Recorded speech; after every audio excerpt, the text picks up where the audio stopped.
Ahoy! So, sobrang tagal na mula na nakapag-video ako. At sa totoo lang, ang dami ko na ding naipon na video sa cellphone ko. Hindi ko lang talaga ma-edit at wala akong time. Dahil imbis na ipang-edit ko, itutulog ko na lang. Amiga, 3 hours lang ang tulog ng babaeng ito. Gusto ko lang i-share na na-assign ako ulit sa Calbs for 2 days or 1.5 days kung hindi ako nagkakamali. At eto nga guys, yung isa sa mga may sakit naming alagang baby. This cow has a respiratory problem. Pero okay na siya ngayon kasi nung kinuhanan ko yan nung nakaraan pa.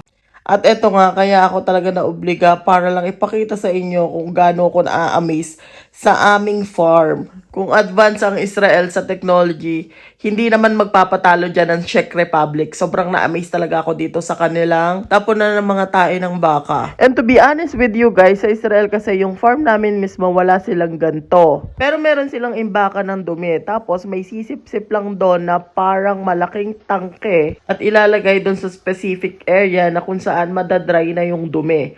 Unlike here, napaka-advanced din ng technology nila kasi from wet na nakikita nyo ngayon is na napakaraming tubig, idadry yan dito sa machine nila na to. At ito yung controller ng kanilang mga machine.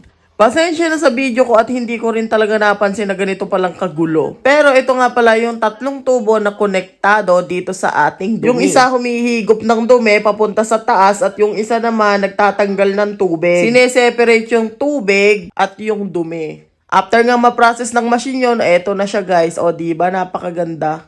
Napakagandang ilagay ito sa halaman dahil powderized na siya para din siyang lupa. Para bagang buhangin. Hindi ko sure kung ano yung ginagawa dito pero ang alam ko lang din inilalagay din nila to sa halaman or kung hindi naman kaya ay binebenta din. Basta lahat ng tae sa farm dito diretso at ayan, ganyan ang mangyayari pag na-process na. Another thing, nagsisimula na silang mag-imbak for winter. Sobrang daming pampakain ng baka for the whole winter season. Karamihan ng mga espasyo sa farm nagagamit talaga. Kagaya na lang nito, ayan o. Hindi ko alam kung tama ako, pero tonelada talagang pampakain ng baka ang ini-imbak for winter.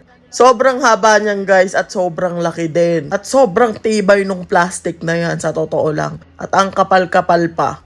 Mapapasana all ka na lang talaga na sana may ganito din talaga sa Pilipinas.